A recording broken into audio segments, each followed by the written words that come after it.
Coming in at number 6 is the Flying Pucks. Coming into week 3, they are 1-3. They only have 2 goals for, but on the opposite side of the spectrum, they only have 6 goals against, so they play some really low-scoring games. Now, their captain's the only one who scored, but the real shining grace of this team, their goaltender, 34 of 39 saves is absolutely insane. They currently have the highest save percentage in the mini hockey league, so if they're able to bury some chances, I could definitely see them moving up 1 or 2 spots, but as of right now, they are not putting those pucks in the net. But if they're able to start doing that, I could definitely see them moving up a few spots. At number 5, we have the Liberty coming into week 3 at 2-2, 5th in the MHL overall, only because of some overtime points, but they come in pretty good. They were able to beat the Hornets in a game, which is very impressive for them, and their center is definitely showing up this season. He's got 5 goals, but he's not the only one scoring. Their left defenseman has 3 assists. They have 22 shots this season, which makes them more viable, but they still are lower in the league, and they have a lot to prove. But if they're able to get a couple more wins off some of these other teams, I could definitely see them moving up in the future as well. They just have to tighten up the goaltending.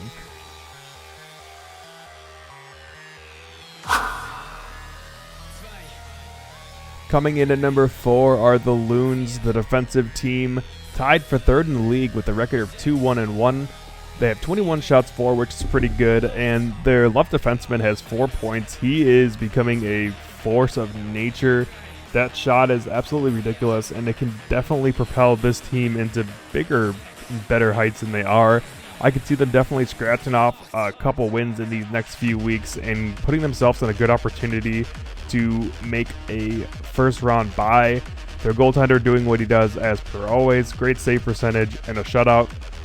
If they just keep on this track, number 86 can carry them into a good playoff spot. Definitely no problem with this team. Coming in at number 3 are the Hornets, and we know all about the Hornets. This is a one-trick pony. Number 19 with 13 goals on the season.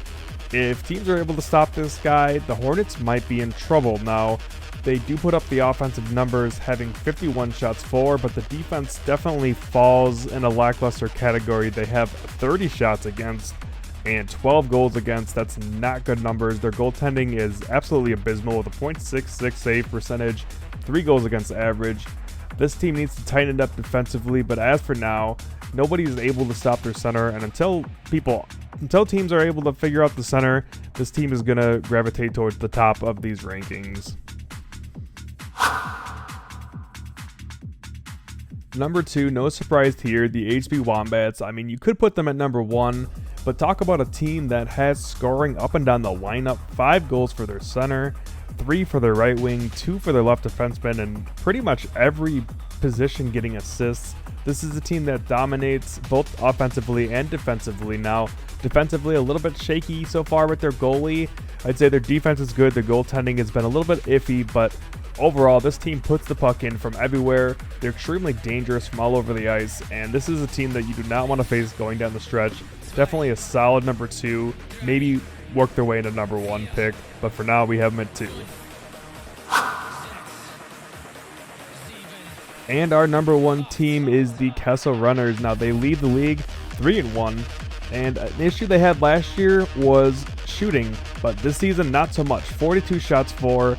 Their goaltending is a little bit shaky, but they do have a low goals against average, so they've got some good defense.